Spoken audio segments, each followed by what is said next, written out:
Hello! My name is Danica Ervich Neve from ABM 11A4, and this video will help you to understand regression analysis. Watch, listen, and understand. Linear regression analysis is a statistical technique for predicting the value of one variable based on the value of another. The dependent variable is the variable you want to forecast. The independent variable is the variable you're utilizing to predict the value of the other variable. The main goal of this lesson is to first determine whether two variables have a relationship. Second, more specifically establish if there is a statistically significant relationship between the two variables. And third, unobserved values are forecasted. The notation: x mean independent variable, y mean dependent variable, n mean sample size, x bar mean of independent variable, y bar mean of dependent variables, a means y-intercept, b means slope. Here is our formula. Example: the marketing manager of the large supermarket chain would like to determine the effect of shelf space on the weekly sales of pet food. As we can see in the table, we don't have x, y, and x squared. We need to find the xy and the x squared. We need to find our xy. Paano natin mahanap ang xy? We're going to multiply the x and the y. X times y. In that, we will have our xy.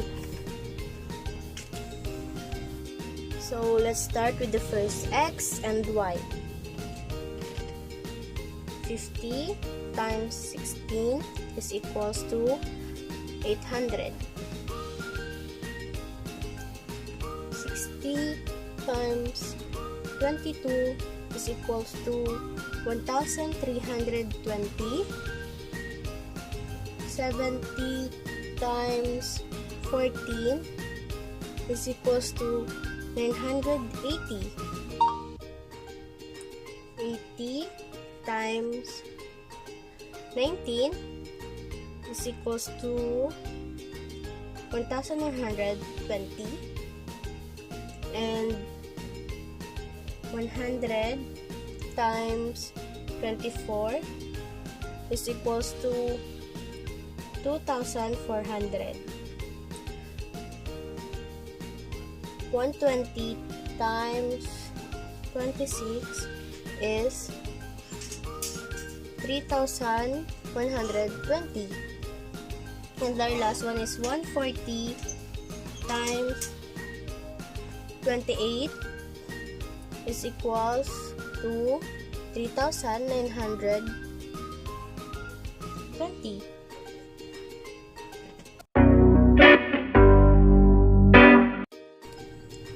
Now that we have our xy, we need to find our x squared. To find our x squared, we need scientific calculator. And as you can see, I'm already on my scientific calculator. So let's start. So our x is 50, and pipindutin lang natin tong sign na to. This one. Yes, and equals. So magiging 50 squared equals 2,500. And clear. Then second x, 60 x squared equals 3,600. And so on hanggang matapos 70 x squared equals 4,900, and 80 x squared equals 6,400. 100 x squared equals 10,000. 120 x squared equals 14,400. 140 x squared equals 19,600. Now that we already have our xy and x squared, let's find our summation of x, summation of y, summation of xy, and summation of x squared. Let's first add the x. So 50 plus 60 plus 70 plus 80 plus 100 plus 120 plus 140 is equals to 620. So our summation of x is 620. Second, let's add the y.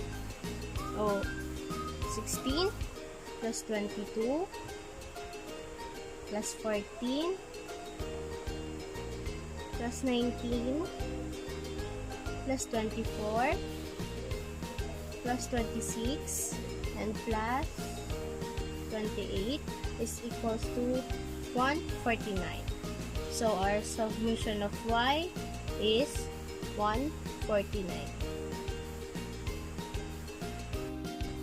Third is xy. So 800 plus 1320 plus 980 plus 1120 plus 2400 plus 3120 plus 3920 is equals to 13,660. So our summation of xy is 13,660.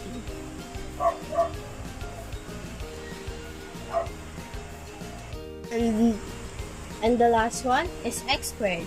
So 2,500 plus 3,600 plus 4,900 plus 6,400 plus 10,000 plus 14,400 plus 19,600 is equals to 61,400. So our summation of x squared is 61,400. And now we already complete the table. Let's move to our formula. Now, this is our first formula. X bar equals summation of x over n, and y bar equals summation of y over n. To find the answer, the value, let's go back to our previous table. In our previous table, what is our answer in the summation of x? Yes, it's 620.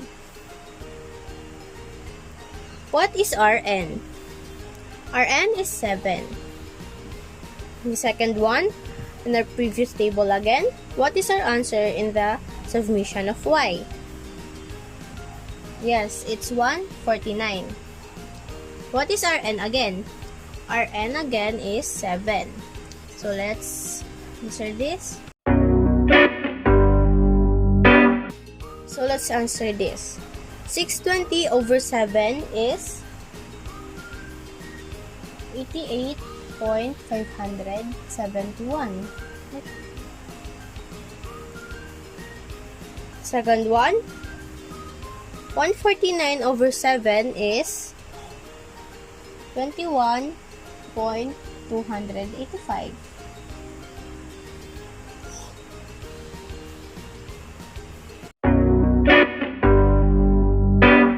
We will be needing this for later.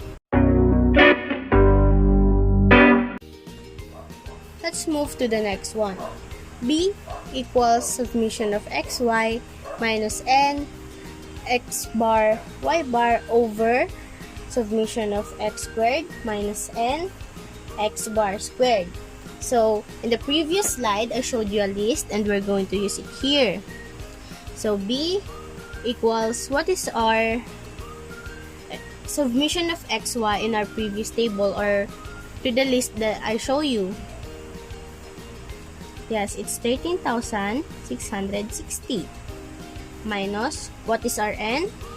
7 And our x bar is 88.571. Our y bar is 21.285. Over, what is our submission of x squared in the previous table? Yes, it's 61,400 minus our n is 7 and our x bar squared 88.571 squared. Now we're going to use scientific calculator here. And pwede mo siyang ilagay ng sabay-sabay na. So, B equals 13,660 minus 7, 88.571, 21.285 over 61,400 minus 7, 88.571 squared is equals to 0.0714.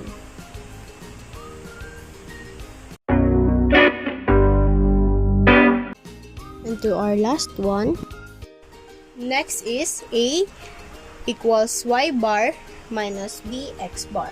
Just like what we did earlier, we're going to find the value. A equals, what is the value of y bar? The value of y bar is 21.285. What is the value of b? The value of b is 0.0714. Now, the value of x bar is 88.571. So, A equals 21.285 minus 0.0714, 88.571 equals 14.961.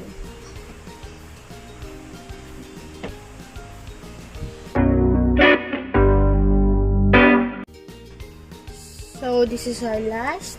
Y equals a plus bx. So let's find the value first. Y equals, what is our a?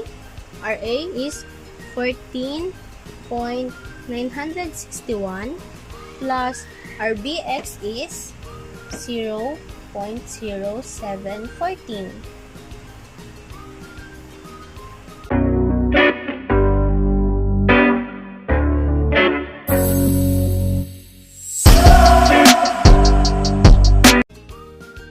Hello! So how was the video?